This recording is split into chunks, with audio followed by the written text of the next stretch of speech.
السلام علیکم، بسم اللہ الرحمن الرحیم۔ دوستو، یہ دوسرا لیکچر ہے جو میں نے امریکہ کے بارے میں ریکارڈ کروا رہا ہوں، انوینشنز، ٹریڈ اینڈ اکانومی۔ یہ امریکن ہسٹری ہے کہ امریکہ کس طرح ڈیولپ ہوا، اور چونکہ میرا یہ دوسرا ملک ہے، دوسرا گھر ہے، تو اس لیے میں اس کے بارے میں آگاہی کے لیے یہ لیکچر دے رہا ہوں۔ امریکی جہاز سازی کی انڈسٹری، تیز رفتار کمپیوٹر، جدید ترین طبی سہولیات اور اعلیٰ تعلیمی سسٹم امریکہ کو تمام دنیا میں ممتاز کرتا ہے۔ سیمی کنڈکٹرز کی 19 کمپنیوں میں 11 جو ہے وہ امریکی ہیں، جو دنیا کا 40% مہیا کرتی ہیں۔ اس اعلیٰ تکنیکی برتری کی وجہ سے امریکہ ابھی بھی بڑی طاقت کا مقام رکھتا ہے۔ امریکی سیاست اندرونی طور پر اور بین الاقوامی طور پر بھی گلوبل کیپٹل کی زنجیروں میں جکڑی ہوئی ہے۔ امریکہ اندرونی اور بین الاقوامی قرضوں میں اتنا پھنسا ہوا ہے کہ امریکی کانگریس نے جب سعودی عرب کے بارے میں کوئی ناپسندیدہ قانون سازی کرنی چاہی تو سعودی حکومت نے اپنے $750 ارب امریکی بینکوں سے نکالنے کی دھمکی دے دی، جس کی وجہ سے صدر اوباما کے ہاتھ پاؤں پھول گئے۔ جن شعبوں میں امریکہ کو برتری حاصل ہے، ان شعبوں کے لیے امریکی افرادی قوت یا تو ناکافی ہے یا اتنی مہارت اور ذہانت کی حامل نہیں ہے۔ کارپوریٹ امریکہ کی تیز رفتار کو رواں دواں رکھنے کے لیے کم از کم 4 کروڑ غیر امریکی افراد کو 1950 سے اب تک امریکی شہریت دی گئی۔ ان غیر ملکی امریکیوں میں زیادہ تر لاطینی امریکہ کے لوگ ہیں۔ بطور محنت کش وہ چھوٹی لیکن اہم حیثیتوں میں کام کر کے امریکی معیشت کو چلا رہے ہیں۔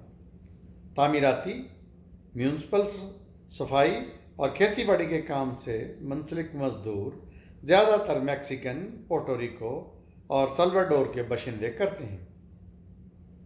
ہوٹلوں کے شیف بھی عموماً یہاں کے ہی لوگ ہوتے ہیں۔ بر صغیر سے تعلق رکھنے والے امریکی دراصل امریکہ کی ہائی ٹیک سروس انڈسٹری کو چلا رہے ہیں۔ ڈاکٹرز، انجینئرز، کمپیوٹر ماہرین، اکاؤنٹنٹ اور مالیاتی ماہر زیادہ تر بر صغیر سے تعلق رکھتے ہیں۔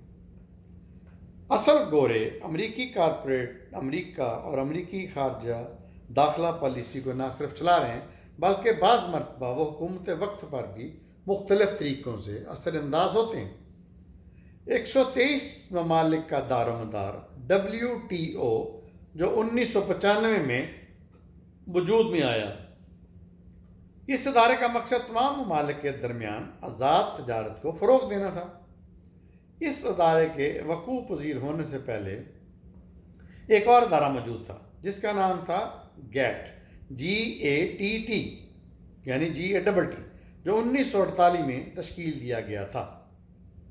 اس ادارے کا بڑا مقصد برآمدات اور درآمدات پر کسٹم ڈیوٹی کو معقول سطح پر لانا تھا تاکہ ممبر ملکوں کے درمیان صحت مند تجارت کا رجحان پیدا ہو۔ GATT دراصل ایک غیر سرکاری ادارہ یا کلب تھا جو اپنے احکامات یا سفارشات ممبر ممالک پر قانوناً لاگو نہیں کر سکتا تھا، جبکہ WTO ورلڈ ٹریڈ آرگنائزیشن کی حیثیت ایک بین الاقوامی ادارے کی ہے جو ممبر ملکوں کی حکومتوں کو مختلف طریقوں سے WTO کے احکامات کو ماننے پر مجبور کر سکتا ہے۔ WTO کے ممبران کی اس وقت تعداد بشمول امریکہ 161 ہے۔ اس ادارے کی تشکیل کے وقت بہت زیادہ عوامی احتجاج ہوئے۔ پورے یورپ، امریکہ اور ایشیا ممالک میں WTO کے خلاف مظاہرے ہوئے، کیونکہ مظاہرین کے خدشات تھے کہ ترقی پذیر ملکوں کی صنعتیں آزاد تجارت کی وجہ سے غیر مسابق ہو جائیں گی۔ عالمی سرمایہ کاروں کے لیے WTO ایک ایسا ذریعہ بن گیا ہے جو ان کی عالمی تجارت اور مفادات کے فروغ میں مددگار ثابت ہو رہا ہے۔ آہستہ آہستہ امریکہ کے سرمایہ کا بہاؤ ان ممالک کی طرف ہو گیا جہاں محنت کش ارزاں داموں میں میسر تھے۔ کم اجرتوں کی وجہ سے امریکی صنعت کاروں کا منافع زیادہ بڑھا، لیکن اس کا بڑا نقصان یہ ہوا کہ امریکی سرمایہ انہی غیر ملکوں میں انویسٹ ہوتا رہا، جبکہ امریکہ میں بیکاری نے جنم لینا شروع کر دیا۔ امریکی قادور آئی ٹی کمپنیوں نے چین، ہندوستان اور دوسرے ترقی پذیر ممالک سے اپنی انٹلیکچوئل مصنوعات کو آؤٹ سورسنگ کے ذریعے بنوانا شروع کر دیا۔ امریکہ چونکہ آزاد تجارت کا بڑا دائی تھا، اس لیے وہ اپنے ملک میں درآمدی اشیاء پر کسی قسم کا ٹیرف نہیں لگاتا تھا، جبکہ امریکی مصنوعات پر یورپ اور ایشیا ممالک نے VAT کی شکل میں ڈیوٹی لگا کر امریکی مال کو مہنگا کر دیا، جس کا مطلب یہ ہوا کہ امریکی مال کی کھپت کم ہو گئی، امریکی صنعت کاری کم ہو گئی، اس سے بیکاری اور بڑھ گئی۔ بیکاری بڑھنے سے امریکی عوام، جن کا تمام گھریلو بجٹ کریڈٹ کارڈوں پر چلتا تھا اور ان کے رہائشی مکانوں کا مارٹگیج تنخواہوں سے ادا کیا جاتا تھا، بیکاری نے ان کی گھریلو اکانومی کے تمام نظام کو الٹ پلٹ کر کے رکھ دیا۔ تعمیراتی کام کی سست روی نے ملک کی داخلی معاشیات پر بھی اثر ڈالا۔ بڑے بینک، جن کا زیادہ تر سرمایہ مکانوں کی مارٹگیج پر لگا ہوا تھا، وہ دیوالیہ ہونا شروع ہو گئے۔ مکانوں کی قیمت بعض حالات میں 50% تک گر گئی، جس کا مطلب یہ ہوا کہ عام آدمی کی بچت جو مکان کی قیمت سے منسلک تھی، وہ بچت ہوا میں اڑ گئی۔ امریکی سرمایہ کاروں کا بھی بہت نقصان ہوا، چونکہ امریکی سرمایہ کا دوسرے ممالک کے سرمایہ کے ساتھ نیکسس تھا، اس لیے سرمایہ داری نظام کو بڑی ضرب نہ لگی۔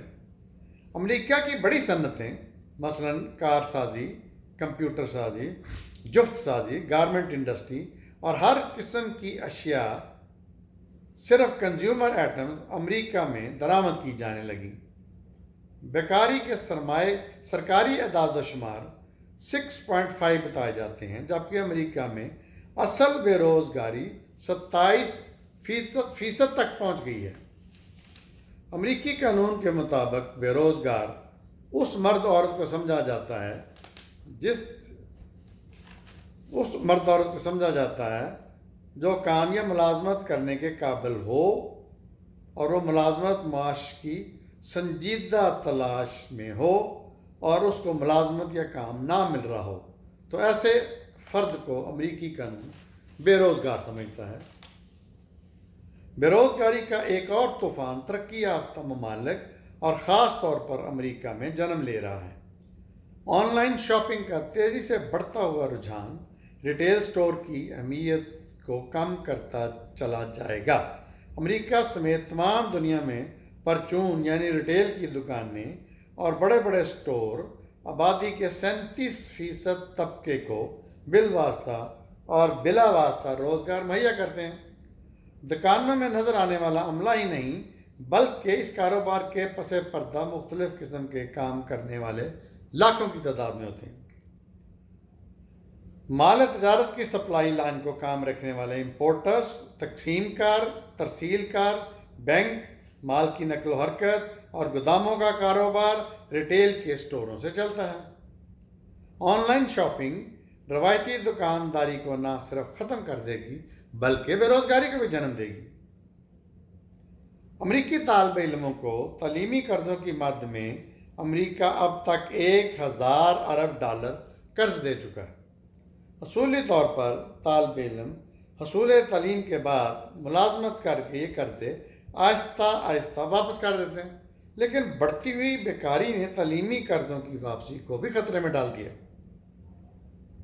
نوجوان امریکی طالب علم کو اول تو ملازمت کے حصول میں مشکلات کا سامنا ہے، اور جب ملازمت مل بھی جائے تو وہ قرض اتارتے اپنا گھر بار بسانا ہی بھول جاتا ہے۔ اگر سچ پوچھا جائے تو امریکہ کی معیشت کو میکسیکو اور ایشیائی غیر قانونی تارکین وطن نے زندہ رکھا ہوا ہے، کیونکہ وہ کم اجرت پر زیادہ ہنرمندی کے کام بھی کرتے ہیں اور اپنے آجر یعنی مالک سے امرات کا تقاضا بھی نہیں کرتے، مثلاً ہیلتھ انشورنس وغیرہ۔ ریپبلکن صدارتی امیدوار ڈونلڈ ٹرمپ اس محنتی طبقے کو امریکہ سے نکالنے کا نعرہ لگا کر دراصل امریکہ کی ڈاواڈول اکانومی کو ایک اور دھکا لگانا چاہتے ہیں۔ امریکہ کی ہائی ٹیک مینوفیکچرنگ نے غیر ہنرمند امریکیوں کے روزگار کے دروازے پہلے ہی بند کر دیے ہیں۔ امریکہ اپنی اسلحہ سازی کی صنعت کو رواں دواں رکھنے کے لیے جنوبی ایشیا اور مشرق وسطیٰ میں محدود جنگیں کرواتا رہتا ہے۔ امریکی اسلحے کی دھڑا دھڑ خریداری کے لیے عربوں نے، خاص طور سے سعودی عرب اور قطر نے، اپنے اپنے خزانوں کے منہ کھول دیے ہیں، حالانکہ ملک لڑتے نہیں ہیں۔ لیکن امریکہ کی دوغلی پالیسی اب متحارب ممالک پر آہستہ آہستہ عیاں ہوتی جا رہی ہے۔ امریکہ اپنی معاشی برتری کو قائم رکھنے کے لیے ہاتھ پاؤں مار رہا ہے۔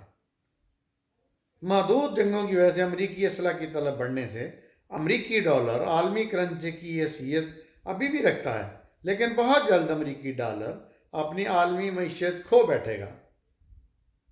حالانکہ ابھی پچھلے دنوں امریکہ کے مرکزی بینک نے شرح سود بڑھائی ہے تاکہ ڈالر کی بین الاقوامی طلب حسب معمول قائم رہے۔ شرح سود بڑھانے سے امریکی داخلی معیشت پر منفی اثر پڑے گا۔